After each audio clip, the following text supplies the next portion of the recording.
Les Balears són la quarta comunitat de tot l'estat amb més desnonaments.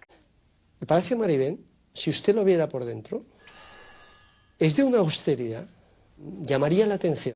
Sabemos qué es lo que hay que hacer y lo vamos a hacer.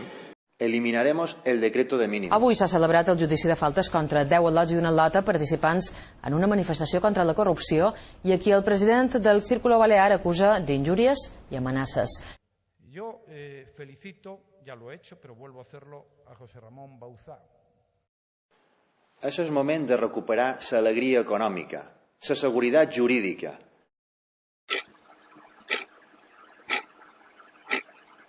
Y sentiré que los ciudadanos de Baleares tienen derecho a reclamar que se les devuelva su dinero. Ens sobren motius per organitzar-nos, per prendre consciència, per construir. Ens sobren motius per dir prou al capitalisme depredador. Volem deixar de ser consumidores passives i esclaves del capital. Com a joves, lluitant per un futur més digne, on els treballs precaris formin part del passat i on no haguem d'hipotecar les nostres vides a les elits i corporacions financeres, lluitant pels drets de les classes populars. Per això, apostant per mecanismes organitzatius marcadament rupturistes i alternatius, com és el Bloc Unitari Anticapitalista, i per fer feina amb de més projectes que aglutinin els moviments socials de l'illa, per donar resposta al sistema establert. Tenim voluntat transformadora i som pacients. No som mercaderies! L'opressió de la nostra llengua és fruit de la imposició de la seva cultura material i simbòlica al poble català. Patim un folclorisme de la nostra cultura marcat per la comercialització del que sempre ha estat de totes i del que reivindiquem com a nostre arreu de les places del nostre illa. Els costums, els balls, la nostra gastronomia i un llarg etc. són sovint utilitzats dins el sistema per atreure un turisme de masses. La llengua catalana és la nostra manera de veure el món, el vehicle de les nostres paraules i la causa de ser qui som, de la nostra idiosincràsia com a poble.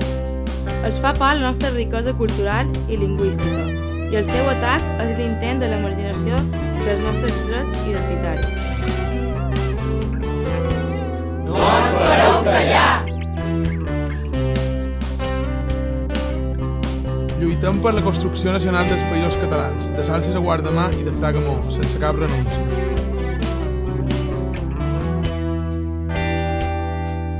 Apostant per un model inclusiu per les persones nouvingudes i especialment per les joves treballadores migrades, rebutjant frontalment la intolerància, l'odi al diferent i les polítiques feixistes, racistes i excloents.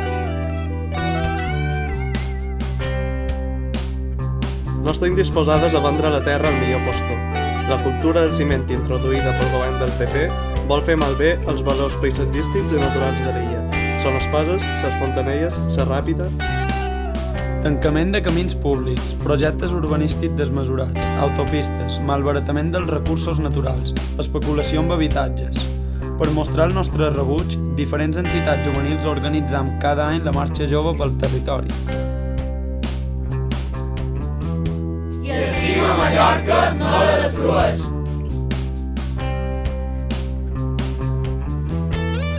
Defensam un model de societat antipatriarcal, on no s'adoptin rols de gènere marcats per l'educació, els mitjans i les tècniques de màrqueting del sistema capitalista. Lluitam, així, per l'abolició de qualsevol tipus de violència de gènere, ja sigui verbal, física, a l'àmbit laboral o contra el propi cos, com la llei de l'avortament o les imposicions de prototips de bellesa.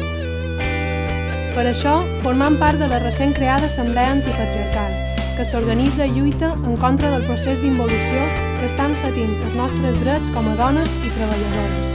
La repressió que patim va creixent dia a dia, però no tenim por. Ens acusaran, ens insultaran, ens detindran, ens pegaran, però continuarem sortint al carrer i fent créixer la nostra lluita. Perquè nosaltres no deixam de créixer, consolidar-nos dia a dia en assemblees locals, madurant el nostre discurs polític i creant espais autogestionats com el Casal Popular Voltor Negre o l'Ateneu de Pau. Perquè utilitzaran la força de tota la seva repressió, però no reprimiran les nostres ganes de lluitar.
amb tot el que t'asfixia.